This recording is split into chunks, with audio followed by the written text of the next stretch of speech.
And the number one thing they say is there is so much information out there. I know I need to do something different because what I'm doing right now is not working for me, but I have no idea where to start because I'm hearing, this podcast or reading this blog post, or my friend is telling me I should be doing this, and they have no idea what applies to them, right? Because like you said, there's just so much information out there. So it makes it really, really difficult for people to choose like one or two things to focus on. And it's just easy to be overwhelmed.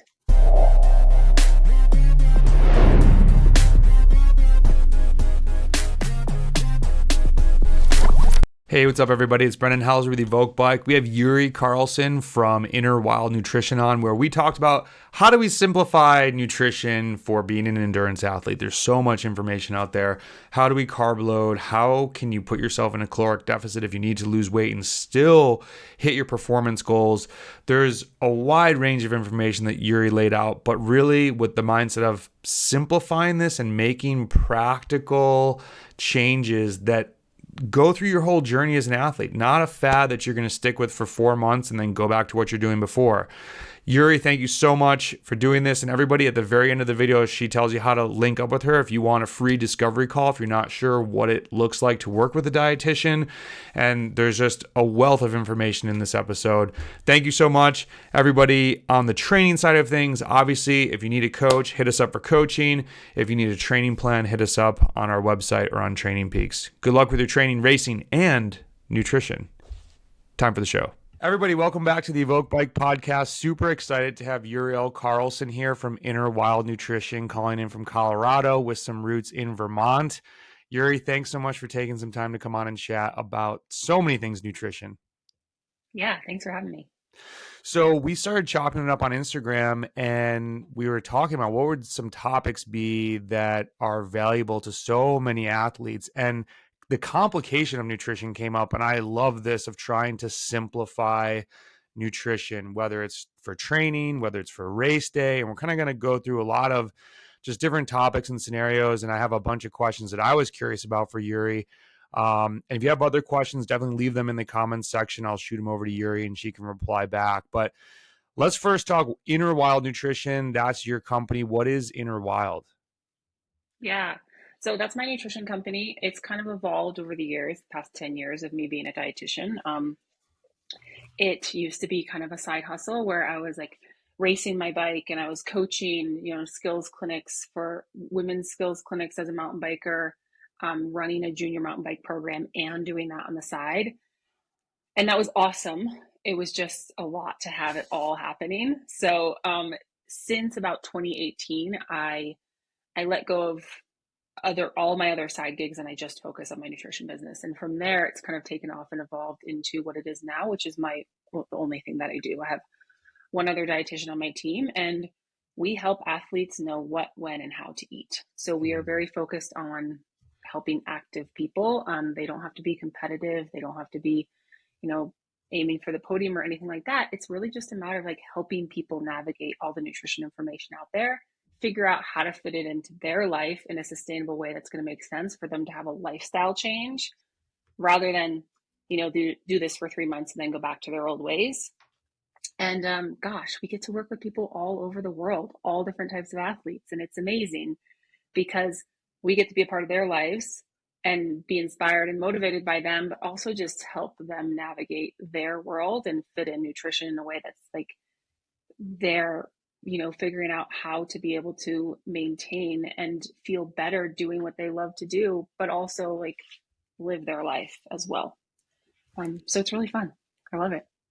I love that word in there, sustainable, because like you said, there's so many fads, there's so many things that people try for 2 months, 3 months, go back, and it's not actually making a change. It's just this quick blip and you find yourself in the same spot 2 years later. So I think that's awesome. What is Uriell exactly? Where did that name come from? I'm just curious. Yeah. It came from just the fact that like, okay, all of us have our own inner wild in a way, right? Like down to our gut microbiome, down to like what inspires us, what gets us out of bed in the morning, what, the athlete that we are. That's different for all of us. All of us have our own story. So we want to meet people where they are to fuel their own inner wild so that they can live their best life. Yes. Cool. I love it. I love the name. It's great. Thanks. What do you think? Let's jump in on like a huge, I mean, this is kind of the podcast, I guess. What do you think's made nutrition so complicated first off? How do things become so confusing for athletes? And maybe another way of asking is, why do athletes get, I remember myself, I had no idea about nutrition when I started cycling in 2008. And I remember reading through like this is what a carb is. This is what it does for a ride. Here's when I'm burning fat. Like we're talking the basics. Yeah. As athlete, new person is gathering all this information, where does the confusion start? And is it maybe that there's too much information when I think of myself, or just why is it so complex? Yeah. I'll say this from the perspective of the people that I get on calls with who come to me and they say they need help. And the number one thing they say is there is so much information out there. I know I need to do something different because what I'm doing right now is not working for me, but I have no idea where to start because I'm hearing, this podcast or reading this blog post or my friend is telling me I should be doing this. And they have no idea what applies to them, right? Because like you said, there's just so much information out there. So it makes it really, really difficult for people to choose like one or two things to focus on. And it's just easy to be overwhelmed. Definitely. There is just so what's the best way to sift through that or funnel it? Do you have recommended things people should follow, or I don't want to see that. Like, Oh, what's the way to do that? It's like, oh, well, I read these, 10 different blogs and I've got all this stuff yeah, on Instagram telling me to do this and this pro is promoting this. How do we get rid of some of the noise? that's a great question. So I would say first off, like understand that when you're even looking at research or blogs that are talking about research or podcasts that are talking about research, right? Like research can be a starting point. However, there are people that are above or below that baseline from what the research says of, like this many grams of carbohydrates per hour. This is your guideline for recovery after this type of effort versus this type of effort.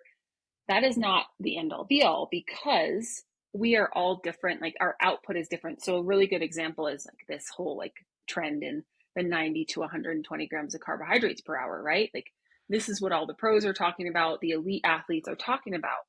However, it's important to know that that comes from the idea that we want to be replacing 40 to 50% of the calories that we burn per hour to avoid creating too much of a deficit that it's going to impact our performance in a negative way.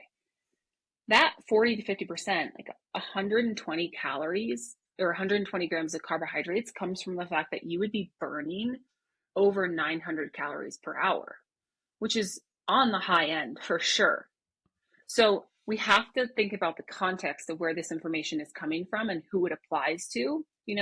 I am all for absolutely like, I love that elite athletes and pro cycling, they're starting to get on the train of like carbs are friends and we should be using carbohydrates and, eating carbs is not cheating and all that kind of stuff. But also we have to think about, okay, like, does this apply to only the person that's training 40 hours a week or 20 hours a week even, right? This is their full-time job as opposed to the person that's getting out for 8 to 10 hours a week. And there is a difference there.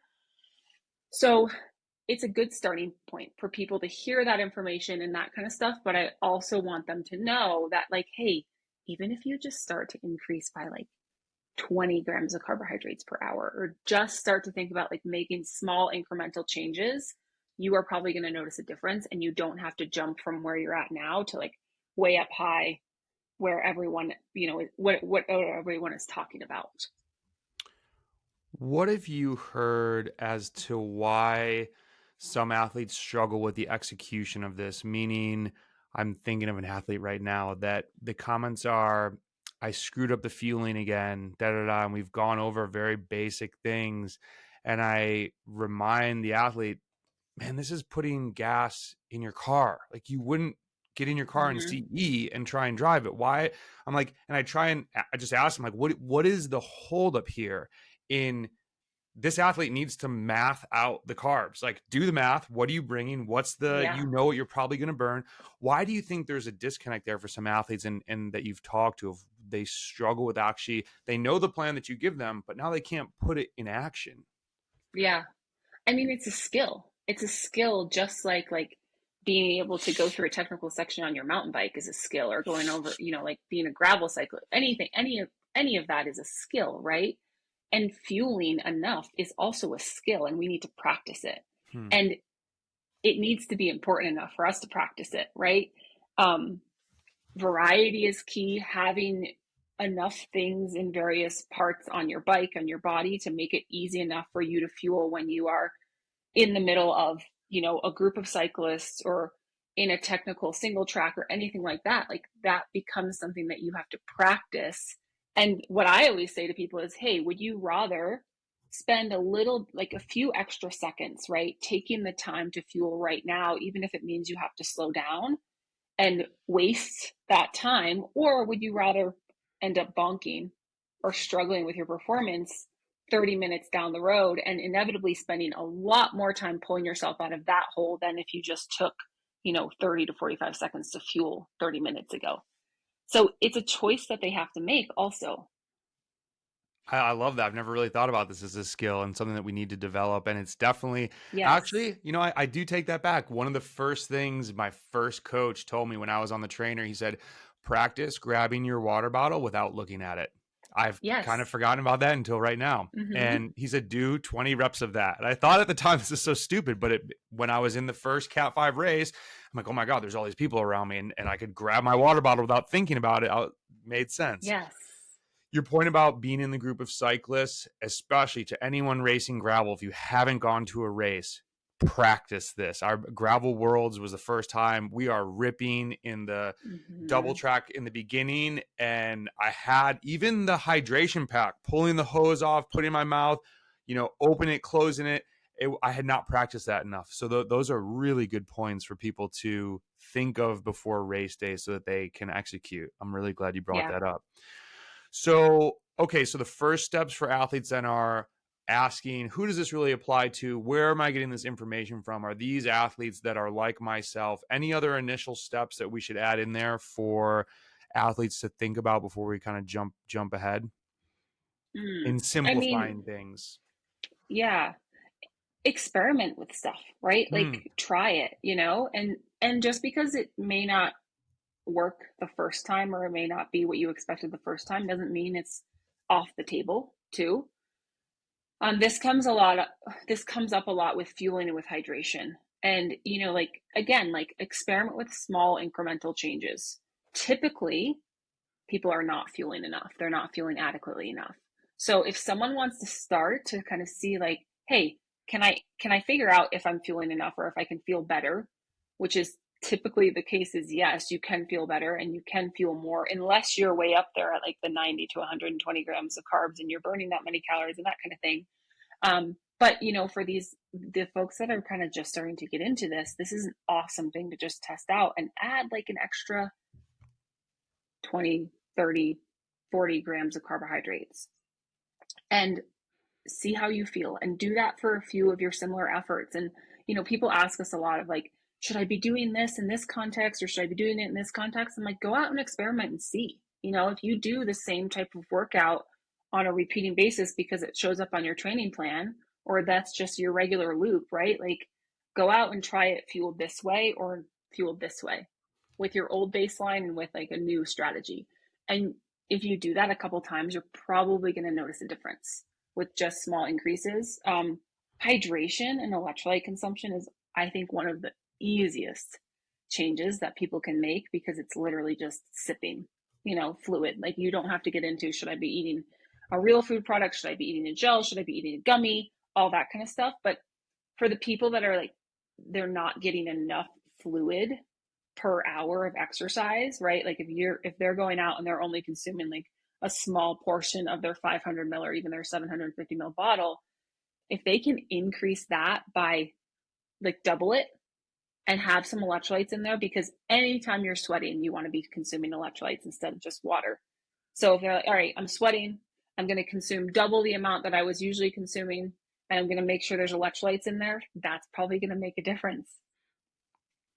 So for someone thinking, hey, am I feeling enough just to hone in on this? You're recommending 50%, replace 50% of the calories that you're planning to burn per hour. Is that correct? Yeah. Yeah, Okay.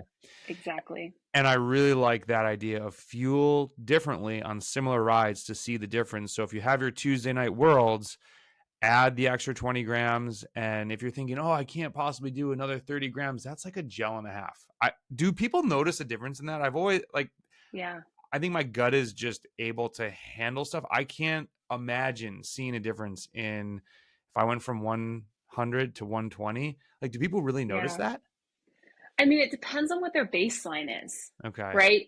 It really depends on what their baseline is because if they're so significantly underfueled that just a little bit more of something, right, like 80 to 100 calories of carbohydrates more can absolutely make a difference. If you're like at a happy baseline and you're fueling pretty well and you're meeting most of your needs, if you're like close to that 40 to 50% of the calories that you're burning per hour, it may not make enough of a noticeable difference. But if Okay. someone's down at like, oh man, like they're only consuming 100 calories, for example, per hour, and they should be up at 250 calories per hour, if they go from 100 to 180 or 200 calories per hour, that's going to probably make a significant difference, especially as they get into the longer efforts, right? Like it might not make a difference for a 90-minute effort, but it might make or break a 3-hour effort. Mm-hmm. Okay. Very, very, very valuable insight there. So, what do you think are some of the point blank top things that you see athletes doing incorrectly? We've kind of hit on some of these, but just things you like, oh man, it's this thing again. Mm-hmm. Besides, you've obviously talked about underfueling. Yeah, besides underfueling, that's the number one thing. Um, let's see, what else? Fueling before a workout is really important, right? Is like going into a workout well fueled. And the way that I look at this is like if it's been more than 2.5 hours, 2 to 2.5 hours since you last ate a meal, you should have a pre-workout snack, especially if your workout's going to be over 60 to 90 minutes. Because that 60 to 90 minute range comes from the fact that like if you do a 60-minute effort at a high intensity or any intensity or a 90-minute effort like at any intensity as well, like 60-minute high intensity, 90-minute any intensity, that's when you start to get to the point where you're burning through what you have on board and you need to replace to make sure that you're not negatively impacting your performance. So that's kind of that range. That's when we start thinking about fueling additionally before, recovery after, and also fueling during. It's a hard thing to kind of figure out sometimes is like, do I need to eat something before or am I good to go? So, good rules of thumb for people that don't know, because this is something that's often missed, is yes, if it's been more than 2 to 2.5 hours since you last ate, you should absolutely have a pre-workout snack, just like some easy carbohydrates that you know you can tolerate. You know, it can be like a half of a bagel with a little bit of jelly or cream cheese. It can be like a handful of cereal or granola. It can be super simple. It can be like a baked good glass of juice, something like that.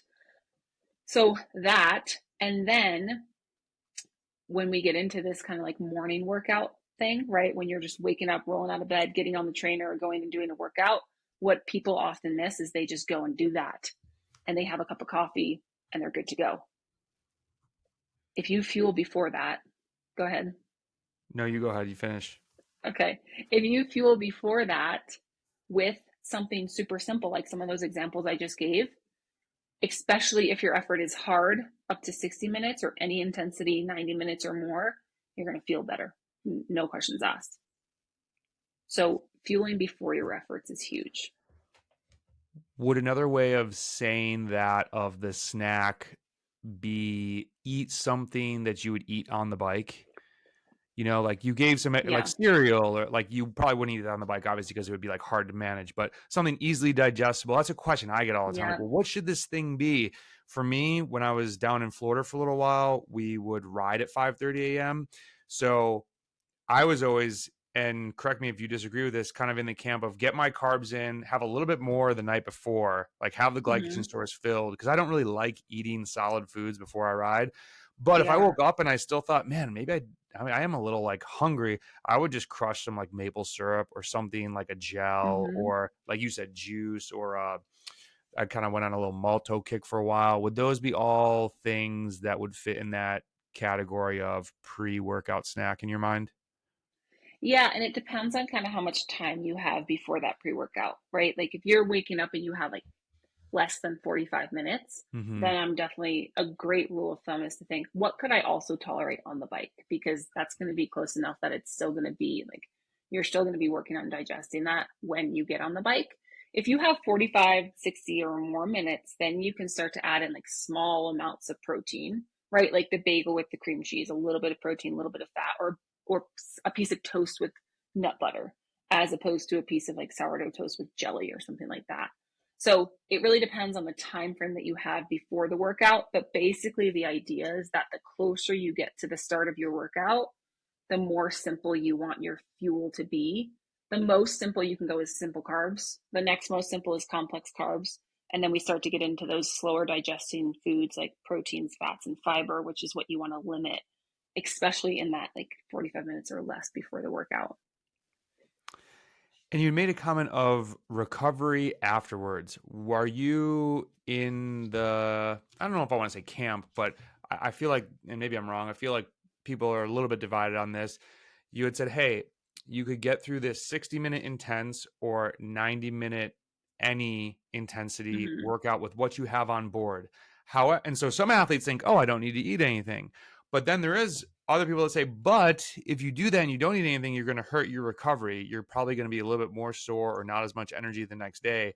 Do you agree Yeah. with that? And would the solution to avoid that be eat some of the carbohydrates even on these shorter, high intensity rides so that you recover faster? Is that Yeah. yay, nay? Where are you at with that? Yeah, and this is where nutrition becomes complicated, right? Because like that can be the guideline of like when do I need to eat during this effort or not?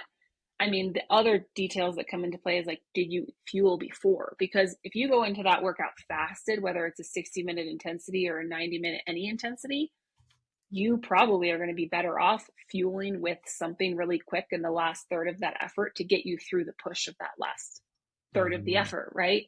And hey, awesome. If you don't need it, it's going to set you up for better recovery because you're Mm-hmm. kind of like starting that recovery process already.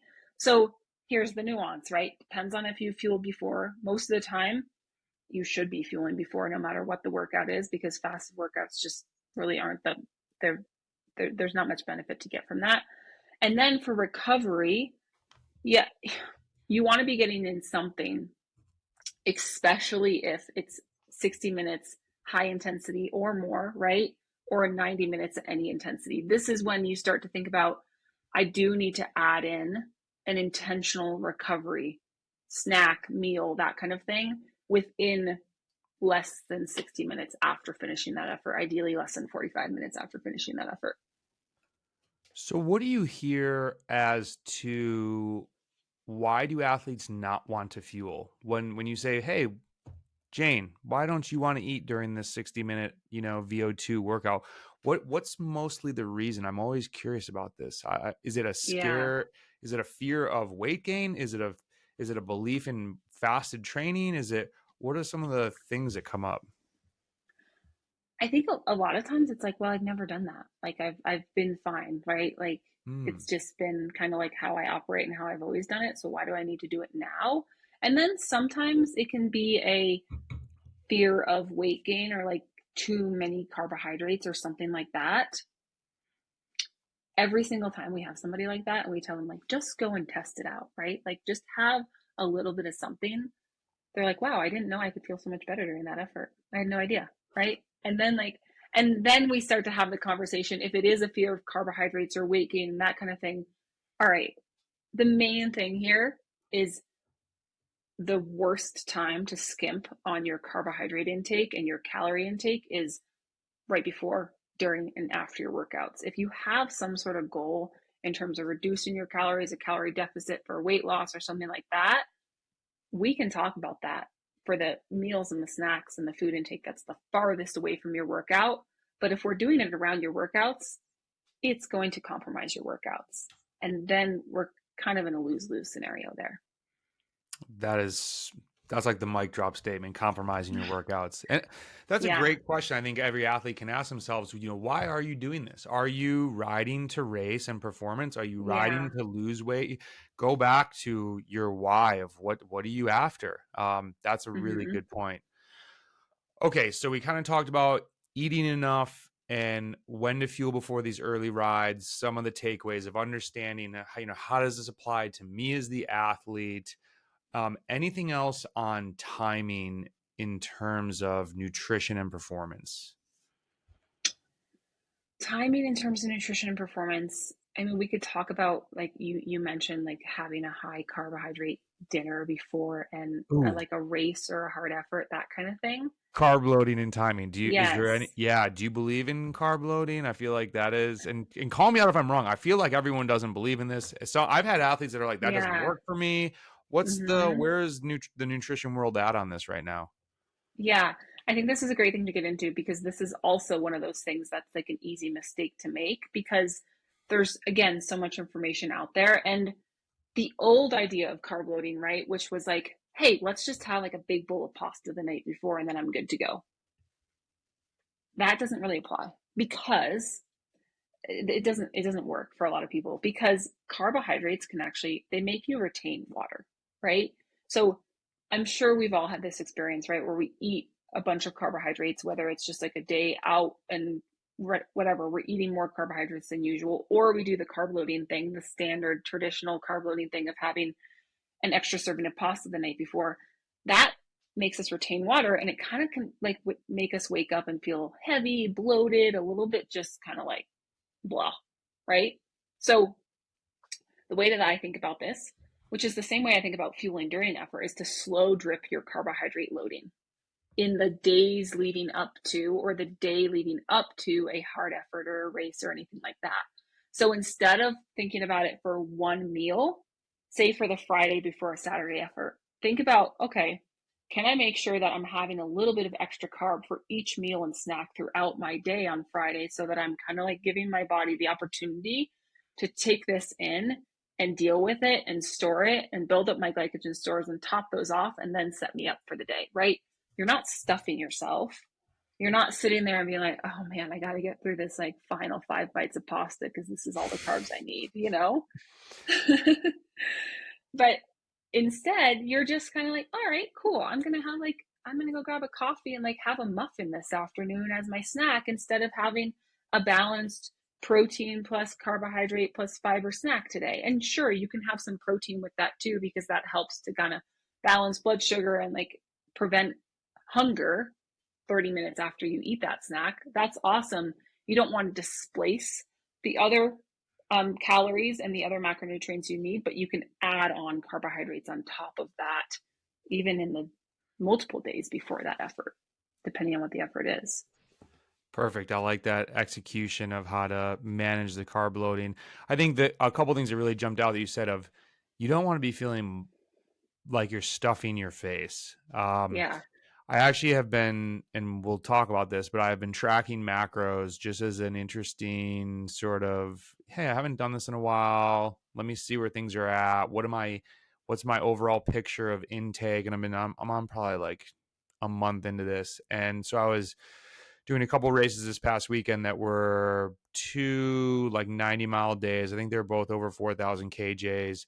So it was a ton of Mhm. carbs. And after Saturday going into Sunday, I think I was at like 1,300 grams of carbs and did not feel from that's the ride plus food felt totally normal. Nice. Which if Yeah. I had read that on paper, I'd be like, there's no way I can eat this. And it was Hmm. no over, I didn't go over like, I did a chlorophy a while ago. So it was like getting my, um, I'm trying to think what the right word is, but like my actual burn rate as a human being Mm, plus the calories cool. burn and kept it at even keel just to see where everything would fall because I previously have been very like in the hey, eat 10 grams per 1 kg of body weight. I know some people say 12. That made me feel not great.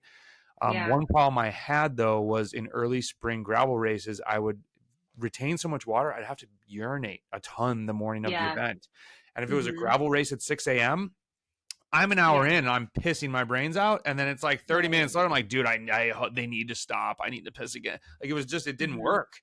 And so I've been trying to find this Yeah. balance of everything. And like you said, there's just so much information. I think my body has changed over, I'm looking at what did I do 7 years ago? Well, I'm not the same person anymore. Like you have to take Yes. that into account. And so I think Yes. those are really good, actionable takeaways for everybody. It is kind of a moving target. And as we grow as athletes, you said this before, what, just because you try something doesn't work doesn't mean Hmm. it's off the table. It just might not be the Yeah. thing now, and keep experimenting. And would you recommend practicing this carb loading thing before like a big group ride, so you know what some of the feelings are when you wake up, and how to, like, your bathroom routine might be a little bit different, and just Yeah. things that don't throw you off on race day? Is that like, hey, try this 3 or 4 times before your big event? Always, it's always such a good idea to try that kind of stuff and just figure Okay. out like you said, like how your body is going to respond, Mm-hmm. right? Fiber intake is something to consider when you're carb loading and in the days leading up to that, right? Is like one of the other things that you can do is you can just replace your complex carbohydrates, right? For example, like turn your brown rice and make it into white rice, right? That's a great, your whole grain breads, like the Dave's Killer Bread, that kind of thing, like eat sourdough bread Mm-hmm. instead for that day before, that kind of thing, just to reduce the fiber intake, which can make a big difference as well. Let's talk about calorie or macro tracking. Do you find this Mm-hmm. beneficial, not beneficial? Where is this good? Where is this bad? Yeah, For athletes out there. that's a great question. So it's a tool. There's all sorts of other tools in our toolbox as well to help us figure out what we need to eat, how our body responds, when to eat, all that kind of stuff. We don't want to rely on calorie tracking and macros and the numbers as the end all be all that tells us what we need or what we don't need, because our hunger, our satiety, our performance, our recovery, how we feel, right? Our energy, our sleep, like all of these other feedback systems, metrics matter just as much as like what the numbers are saying.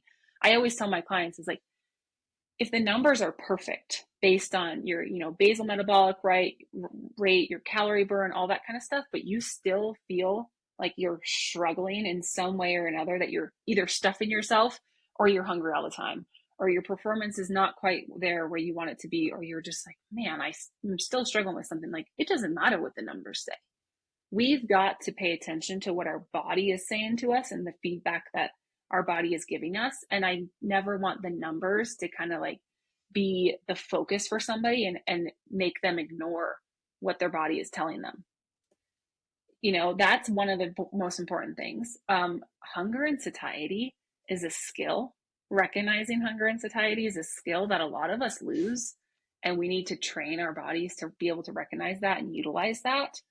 However, there's also the additional layer of the fact that, like, as athletes, oftentimes we're kind of in that like fight or flight response, that sympathetic nervous system response, where that is training, especially high intensity training, racing, that kind of thing, where we're not in rest and digest. And so, even if we need fuel, our hunger signals are not quite there. So, sometimes we do have to fuel and consume calories when our body is not really wanting it.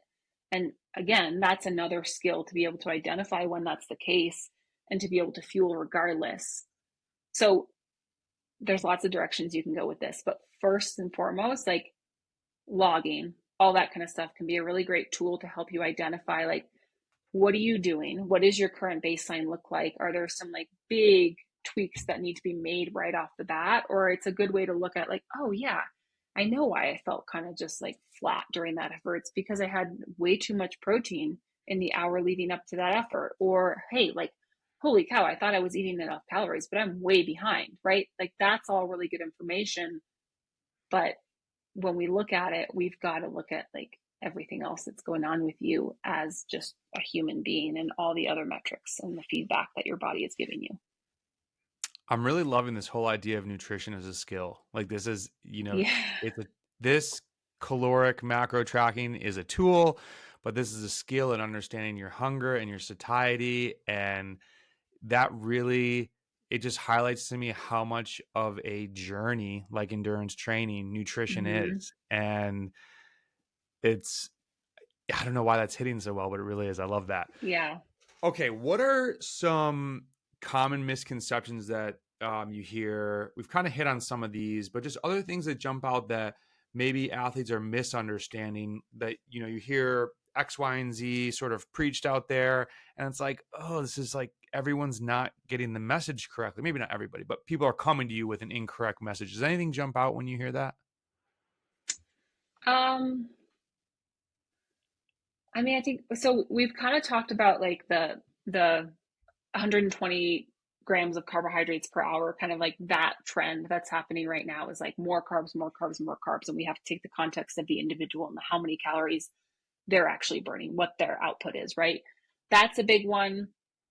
Um, you know, I do get some people that are like, oh yeah, I'm not doing that, like that drink mix or whatever product because it has sugar in it, right? Like a lot of people, for example, like Scratch Labs. I've worked with Scratch Labs since the beginning, 2012, and I've been at events with them. People pick up the package and they're like, oh, it has sugar in it. I'm not going to do that, right? Really? Yeah. And I'm Oh, like, wait. Okay, you cannot do that if you're sitting on the couch all day. But it's a completely different thing if you're sitting on your bike or you're running or moving your body, right? So again, context is really important here. Like this the blanket statement information out there, the kind of fads and that kind of stuff, I think is really important for people to navigate and be like, does this apply to me based on the scenario that I'm in, based on what my needs are? Another thing that's interesting is like the whole concept of like athletes that want to perform but they also want to lose weight at the same time, and the idea of like calories in, calories out, right? I i think it's important for people to recognize that it's not just about calories in, calories out, especially when we're talking about this calorie reduction to lose weight while also not compromising performance. going on that. Let me. Okay.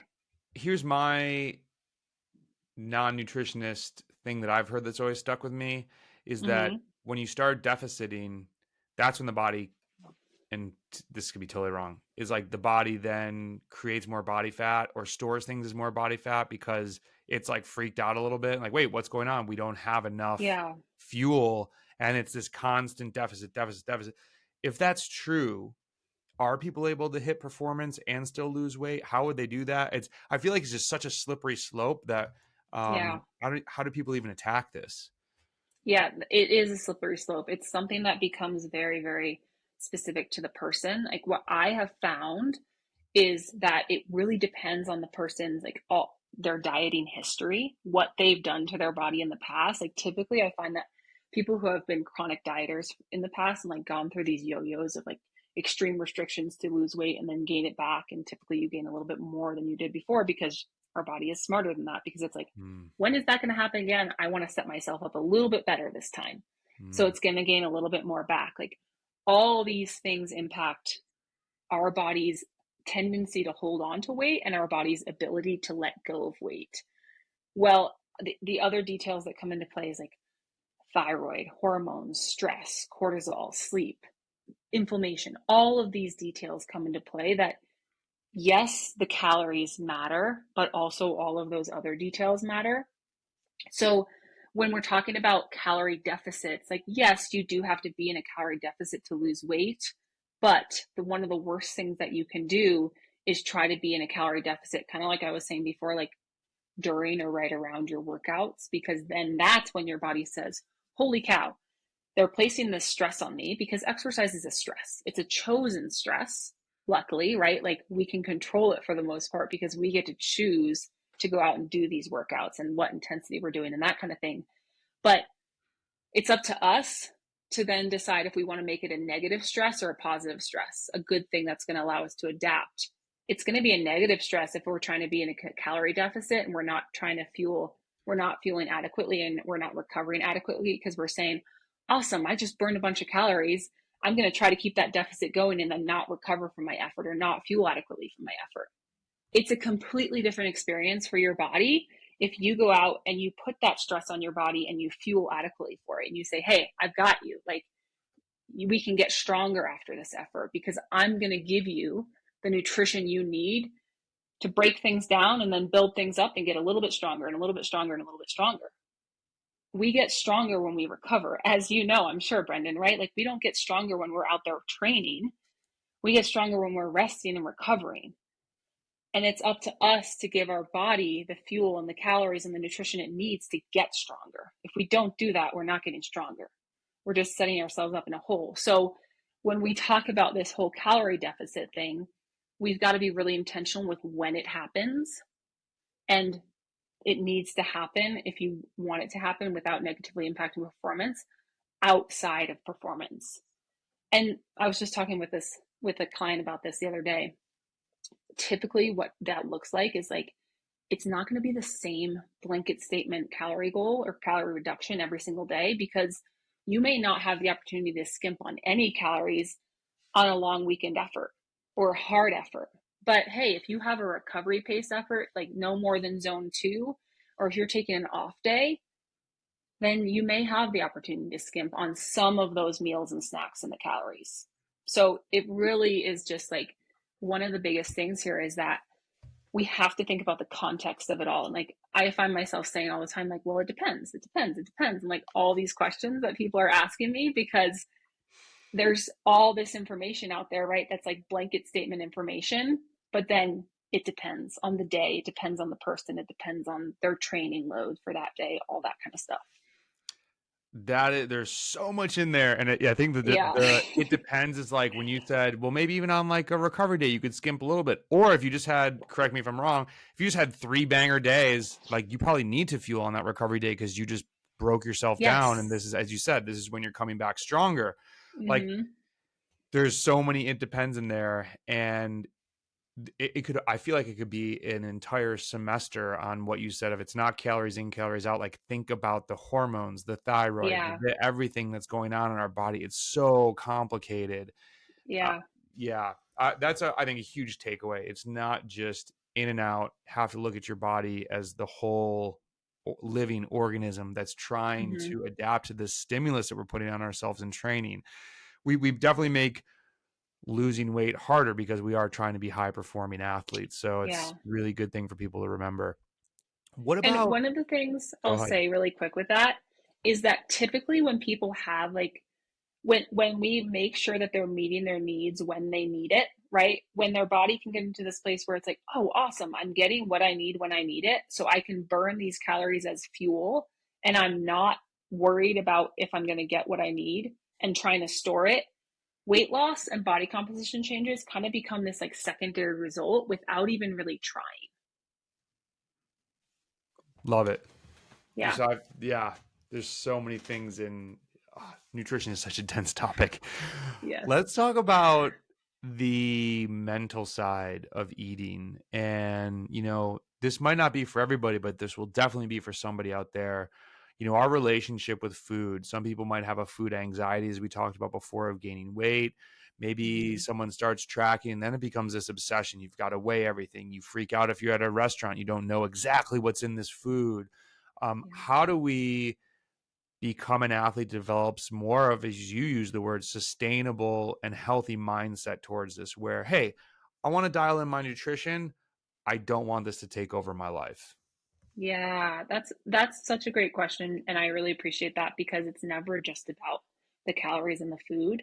It's about so many things that have shaped like our relationship with food and how we think about food and how we enjoy food, especially when we're talking about like, hey, we want to do something that's going to be long term and just become my lifestyle.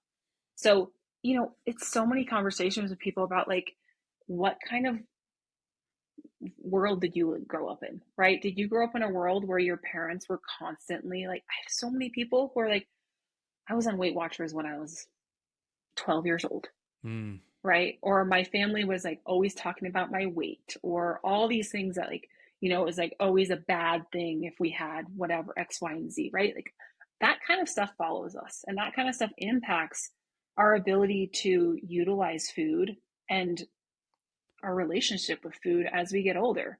So we need to have conversations around that To help people, a lot of times this is about just kind of like myth busting and debunking these beliefs that have been ingrained in them in some way or another, to help them figure out like, hey, that doesn't apply to you, and that doesn't need to apply to you, and let's have conversations about it. Because a lot of times it's just like they've never had a conversation about it, and they've never just gotten it out of their head.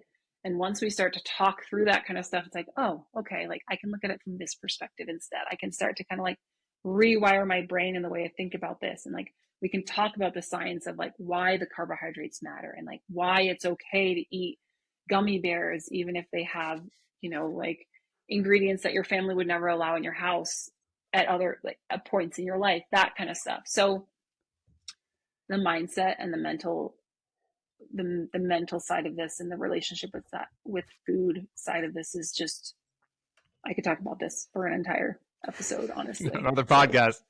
yeah. It's, this whole conversation resonates so much with me. I got into cycling because I needed to lose weight. I remember getting out of the shower Mm-hmm. and I was almost 40 pounds overweight. Just look, dude, this is not a good look. And Yeah. so just as motivation to anybody out there, you can change, just start learning, just start going. This is, like you said, this has to be a lifestyle change. It's not a Yeah. 6-month program. And yeah, it's just, yeah, there's so much I could want to share about that. You had Yeah. mentioned aging and kind of the process. How do actually, I should ask, maybe, do our nutritional needs evolve over an athlete's sort of career, we could call it, or their lifespan, or, maybe a lot of athletes in the US maybe find endurance sports later and they're 30 and they're working their job, but Mm-hmm. hopefully they stick with it and now they're 50. What types of things change they need to be looking for? Or maybe for the 30-year-old listener, hey, just earmark this so you think about it down the road. What are some tactics that you might need to shift around? We've kind of already said nutrition will change on your journey as an athlete. What are some things that stick out? Yeah. That's a great question. So the amount of people that I get like in their late 30s to early 40s that are like, oh my gosh, like I used to just be able to do whatever and get away with it. And now I can't for some reason. And I got to figure out what's going on, because I don't want to stop doing this. Right. That's up there with the like high number of complaints or struggles that I get from people, struggles that people come to me with. And that is because, yeah, when we're in our, 20s, early 30s, that kind of thing, like we can typically get away with a lot more because our body's just resilient. It's more resilient to that kind of stuff. As we age, we start to have to become more intentional about this kind of stuff. And some things that become just more relevant. We have somebody who's in our program right now who's 76, who's a Yes. cyclist. Let's Yeah. go. Yep. Let's I know. go. I love Yeah. that. It's incredible. And so for them, it's like, yeah, there's obviously they're like, holy cow, like I can't do what I used to do. Nutrition is going to make or break it at that point for them. And this becomes a thing even when you're, sometimes in your early 40s or late 30s and beyond that, right? It's like you can't just kind of like skirt through it and like expect that your body is going to just be able to come out of it and like go on with the next thing. So some things that become really specific is, number one, typically protein needs increase when we get older across all populations, especially when we're talking about female athletes and premenopause, perimenopause, postmenopausal, like we start to become more sensitive to carbohydrates. So our carbohydrate needs can decrease because we just respond to them more significantly.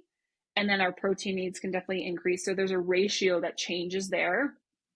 Can I ask a quick question? Sorry to cut you off. Yeah. Hitting on that, what does that mean that the carbohydrates for a female athlete as their body changes, when you said, I think, more responsive, meaning they Mm-hmm. like get more energy from a smaller amount of carbs? Or can you just highlight that for the female listeners? Yeah, it's that, it's not necessarily that they get more energy from a smaller amount of carbs. It's more so like their blood sugar changes can be more sensitive to carbohydrates. Okay. And then Keep going. Sorry. strength training becomes really important for anyone and everyone to just maintain lean muscle mass. that helps to support our metabolism as well. And that can apply, yes, very specifically to female athletes, but in general, like as we get older, no matter who we are, no matter how we identify, right? Like it becomes more difficult for our body to hold on to that lean mass. So protein consumption across the board becomes something that is relevant and needs to be focused on, as well as just maintaining that lean muscle mass with strength training. Recovering from efforts, right? Like this is where again, like we kind of like can get away with like a lack of recovery or a lack of a fueling strategy in our younger years. Mm. When we get into our older years, like that stuff can make or break it. And it's because just that breakdown and rebuilding that happens requires more. It requires more intention, is a like simple way to put it. And what's the practical implication when you had said how the carbs can affect the amount of like blood sugar? I think you had said. Does that Mm-hmm. mean like an athlete might be experiencing more like waves of I feel great, I don't, if they're eating too many carbs, or what does that act like? Dumb that down for me a little bit. What does that mean in Yeah. day to day life? Not necessarily that, but it's just like, so for example, like when we're looking at recovery from endurance exercise, simply put, we can talk about like the ideal ratio is 4 parts carbohydrate, 1 part protein. That's 40 grams of protein, 10 grams, or sorry, 40 grams of carbohydrates. Yep. 10 grams of protein, 4 to 1. When we're talking about somebody that is in that kind of like masters category or perimenopausal woman, for example, like we could say, okay, let's test out like 30 grams of carbohydrate and 20 grams of protein. So we switch that ratio a little bit just because the protein needs increase, right? But like the sensitivity to carbs also increases. And when we combine protein with carbohydrates, it it moderates the blood sugar spike that happens as well. So we start to get into these details of like wanting to make sure that we're just being extra intentional about being mindful of how carbohydrates impacts our blood sugar, combining it with protein, and then just like being able to get more protein in the opportunities that we have, because that becomes a higher ratio of needs for your macros. Perfect. Love it. Thank you. Mm-hmm. Let's talk lastly about travel and nutrition in terms of how do we maintain some. We've built up these great habits. We've been training. We're coming into race season. We go to a race. Mm-hmm. We walk into a grocery store. We're in a different place and we're just buying all this random stuff. We're like, oh, I need all these Yeah, carbs and I need this. And someone was talking about bread and this pro was talking about this cherry juice that I have to have. And, like there's then like chaos breaks loose. How do we create these habits and then keep them when we're now maybe a little bit stressed too? We got this big event. There's some anxiety. How do we yeah. stay on track? I think that's a great question. And it's so relevant, right? Because most of us are traveling and doing all this kind of stuff. I think this is where becomes really important for people to know the why, right? Like there's the people that can just be kind of like following a meal plan and like this is going to be my breakfast, lunch, and dinner and my snacks, and like they have their like go-tos. But then like what about when life doesn't go to plan? Or what about when you are not in your own kitchen, you can't get the same foods and that kind of stuff? You have to know, okay, what what are some sources of protein? Like when do I need more protein? When do I need carbohydrates? When do I need complex carbs? When do I need simple carbs? What are all of those foods, right?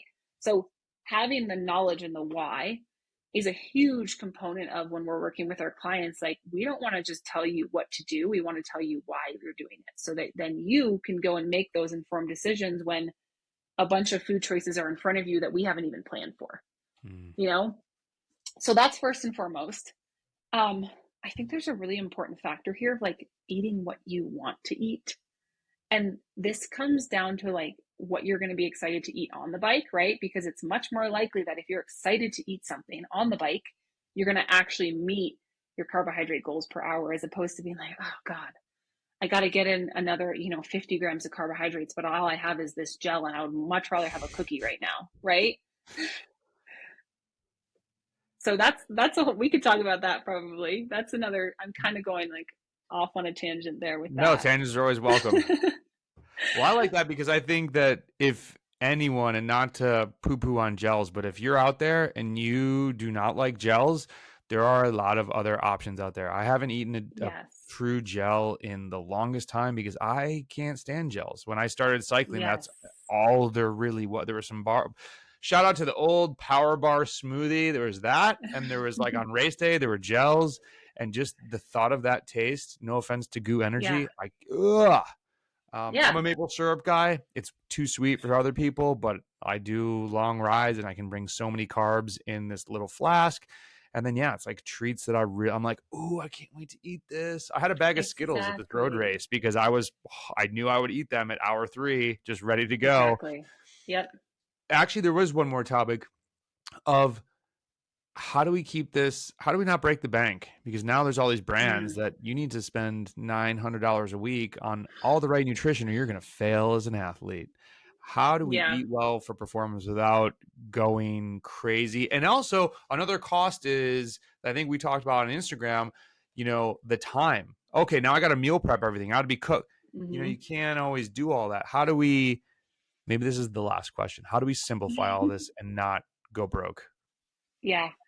This brings up a great point that you're talking about here, Brendan, with, all the sports nutrition products and that kind of thing is like, this is one of the important things for especially the people that are just getting started to recognize is that like to be successful, you don't have to be consuming all these fancy products just because that's what the sponsored athletes are doing because they're getting that stuff for free or whatever it is, or that's what you see most people doing, right? The most important thing here is that you, like you were saying, like eat fuel that you are going to eat. And that can be like some sort of fancy gummy that comes in a package or a gel. If that's what you are okay with, awesome, cool. There's nothing wrong with that kind of stuff. But also, if it's like going to the bulk section of your local grocery store and grabbing like the watermelon or peach gummies because those get you excited, right? Then that's basically the same thing, but it's not in a Mhm. sports nutrition package. Or going through the grocery store, I always have my clients like go to the bakery section of their local grocery store. And typically you can find like some of those like mini like 2 bite, muffins or cupcakes or the soft baked like chewy cookies, that kind of Mm. thing. Those things are amazing for that kind of stuff. Day old baskets at your local bakery, that's awesome. Like getting like a blueberry buckle or banana bread or pumpkin bread or something like that. Like the moisture content of baked goods is high, which makes it really easy to consume as opposed to like yet another like packaged bar that has a low moisture content because that's what allows it to like be shelf stable for a long period of time is they reduce the moisture content, but that also makes it pretty difficult to eat over and over and over again, especially when you're on the bike or pushing a hard effort. So use things that you're excited about. Make yourself like a loaf of banana bread and cut it up into servings and put like individually wrapped servings in your freezer. And then the morning of your ride, like pull that out and have that be one of your energy sources. Make your favorite like cookies. I love making like blondie cookie bars because they retain a good moisture content, right? They don't have like the edges of just a single chocolate chip cookie, but you can pack them really well. The Scratch Labs rice cakes are awesome, right? Like I was just talking, we have this group call with all of our clients on Tuesdays. We were just talking yesterday about like, there's this, are you familiar with the Scratch Labs rice cakes? Like the ones from the cookbook from years ago that Yeah, like the classic, exactly. right? Yeah. Yeah, the classic Yeah. ones. Yes. Yeah. So, it's a lot to kind of like go and make like an entire tray of those because they don't last for a week in your fridge or something like that, unless you're going to go and you're going to feed all your friends for your group ride or something like that. Cool. But hey, if we're getting to the carb loading component here, you're making a thing of white rice the night before because you're going to have white rice instead of brown rice. Take some of that extra white rice, turn it into little like rice balls or rice bars with you can keep it super simple. You can do like olive oil, Parmesan cheese, and some salt, some pepper if you Mhm. want to, or like some Bragg's aminos and some maple syrup and some rice vinegar and call it good. It doesn't need to be super complicated. And that's where a lot of those like components of just not spending a bunch of money on the sports nutrition products, like the sexy stuff, right? Like if it's carbohydrates, mostly carbohydrates, and you're going to be excited about eating it, start there. Yeah, and if someone's listening, they're like, "Wait a minute, now I need to be making rice cakes and cooking." If that's stressing you out, don't do that. That's not for you. Yeah. That's for some people, like Mm-hmm. simplify it. It's good. I guess I didn't think about this. The simplifying is going to be different for everybody. Some people like to be in the kitchen, Yeah. other people don't. And actually, my Skittles comment, it comes from, I would never eat those off the bike. I actually hate that there's hydrogenated oil in them. It's something that I would Mm-hmm. never eat. And I was there in, it wasn't a Food Line, what grocery store, and I was like, oh, you know what? I didn't bring any like pure sugar. I need to get some candy. And I saw those. I used to eat them when I was a kid and overweight all the time. Like, screw it. I'm gonna eat Skittles tomorrow. Like, Yeah. that's what I want. That's gonna be my Mm-hmm. terrible thing. And you move on. So don't let the snacks freak you out or make you overthink. Let's keep it simple. I love Yeah. that mantra of this. Absolutely. Yuri, thank you so much for doing this. This was a wealth of information. Everybody, makes you either, shoot me an email or post in the comments below. Would actually be better so other people can chime in too of other questions. If we have to circle back, maybe do another podcast like post Mm-hmm. season. What other nutrition questions do you have about simplifying things, or really anything is game? Any final comments for the people, Yuri? I mean, yeah, we could totally do like a whole episode about just Q&A of comments, questions Let's that see what people ask. So, Let's see what people yeah. get us 10 good solid questions. And even if Mm-hmm. we had 5, that's a whole episode in itself. Yeah. Let's plug real quick. So you're on Instagram, we'll post that handle. Do you blog, TikTok, tweet, social media of any other sorts that people need to be following along with? Yeah, really my Instagram page, that Uri_Carlson, is the best place to find me. I Okay. have a website. It's just innerwildnutrition.com. Um, I will say that for anyone that's curious about working with a dietitian, I offer free discovery calls. The reason I do this is because we're here to we're here to change your life. We're not here to like do something for a short period of time and then have you go back to what you were doing. So if people are curious about what it looks like to work with a dietitian, what their opportunities are, like, are they crazy wondering these things or struggling with these things or whatever that is, that's why I do those calls. So I just want people to know that, like, it doesn't need to be as complicated as it often is made out to be, right? And like anyone can work on this kind of stuff. You don't have to be a professional athlete. You don't have to be aiming for the podium. Like, you just have to like want to feel better doing what you do. And if you're like, man, I feel like I should be feeling better doing this, it's probably true. We just have to think about, like, we all probably do these things because we like it, because it's fun, because it brings us joy, because it contributes to the community that we're a part of. And we want to make it so that you can do that as long as possible. So you don't have to stop doing this anytime soon. And especially as we get older, nutrition becomes a significant component of that. So I think it's important for people to like just prioritize this kind of stuff because it can make a difference. And it's pretty fun when it makes a difference. And it doesn't need Can to make be a complicated. huge difference. That is for Yeah. sure. Everybody, good luck with your training and racing, as we always say, and your nutrition in simplifying it and making this a part of your lifestyle, not just some fad that will be gone in a couple months. Definitely hit up Uri on Instagram or reach out on the website if you're interested in getting one of those discovery calls scheduled. Thank you again so much for doing this, Uri. Everybody, thanks for stopping by. We'll talk to you soon.